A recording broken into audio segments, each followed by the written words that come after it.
માટે 5.44 લાખ ગુમાવ્યા।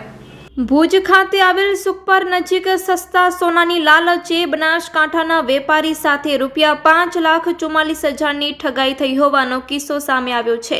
ત્યારે આ મામલે સૂત્રો દ્વારા જણાવાઈ રહ્યું છે કે આ બનાવના ફરિયાદી દેવાભાઈ ચેલાભાઈ ચૌધરીને આરોપી શખ્સ સુખપર રતિયા માર્ગ ઉપર આવેલા ફાર્મ હાઉસમાં લઈ ગયા હતા અને ₹6,20,000ની કિંમતનું 100 ગ્રામનું સોનાનું બિસ્કિટ બતાવ્યું હતું, જે લેવાની ફરિયાદી હા પાડી હતી અને લેબોરેટરીમાં પરીક્ષણ કરાવવાનું કહેતા આરોપીઓએ 1 લાખ જમા કરાવવા કહેલ હતું, જેથી ફરિયાદીએ 1 લાખ આપ્યા હતા। બાદમાં સોનું ખરું હોવાનું સાબિત થતા 200 ગ્રામ સોનું લેવાનું નક્કી થતા જુદા જુદા ટ્રાન્ઝેક્શનથી કુલ 5.44 લાખ ફરિયાદીએ ચૂકવેલ હતા।